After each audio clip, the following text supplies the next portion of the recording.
বুঝলাম না আব্বা, আমার বন্ধুর সামনে অপমান করালে তুমি এই ফুটপাতের যে জ্যাকেট লিয়ে এসো, কি এর ময়লা জয়লা জ্যাকেট, মুরব্বী গো জ্যাকেট দিয়ে দিছে। আমার বন্ধু আমার অপমান করবো না এখন জায়গায় জায়গায়?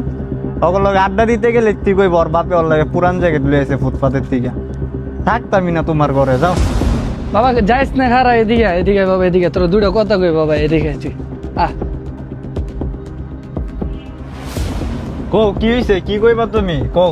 বাবা হুন, তোর লাগে এই জ্যাকেটটা বাবা কেমনে কিনছি শুনবি? হুন তইলে তোর কই, এই জ্যাকেটটা আমি কিনছি, সারাদিন রিক্সা চালাইছি, জমার টাকা দিয়ে পকেটে টাকা ছিল না। রাতের 1টা বাজে আইতাছি, একজন লোকের মাইক্রো গাড়ি বুঝছস বাবা, ঠেলে নিয়ে যাইতে পারে না। আমি পরে এই মাইক্রো গাড়ি রাতের 1টার দিকে যাই ঠেলে দিয়ে আইছি।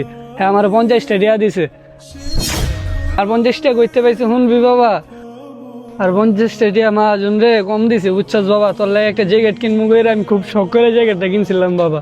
তুই পিনবি না যখন বাবা, এটা আর কি করবো, এটা ফালাই দিলাম। তোর লাগে নতুন একটা জ্যাকেট কিনে এনে দিই মনে।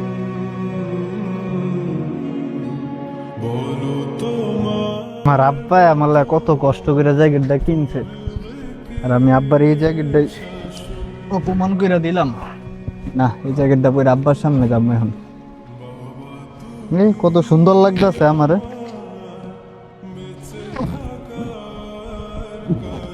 তো পুরা নায়কের মতন লাগতেছে। আসলে তো ভালো লাগে অনেক। আব্বা কই গেল? আব্বা! হ্যাঁ বাবা, বাবা তুমি জ্যাকেটটা পরছো, তো অনেক সুন্দর দেখা যাইতেছে বাবা। আব্বা আমি জ্যাকেটটা পরছি, যাক অনেক পছন্দ হয়েছে জ্যাকেটটা, তোমার আর কষ্ট দিব না। হ্যাঁ আচ্ছা, ভালো থেকো। আমার বন্ধু আমার এই জ্যাকেটটা দেখাই। হ্যাঁ, আর তুমি কষ্ট পাও না, জ্যাকেটটা অনেক সুন্দর। যাইতেলে হ্যাঁ, তুমি বাসায় থাকো। কারো বাপ মায়ে চায় না তার সন্তান মানুষের কাছে ছোট হোক। বাবা মারা এমন একটা জাত, তাদের যদি সামর্থ্য থাকতো না ভাই পৃথিবীর সবকিছু কিনে দেওয়ার, তাহলে তারা সেটাই করত। তো ভাই আমি এতটুকুই বলছি, কখনো কারো বাপ মাকে কষ্ট দিবা না।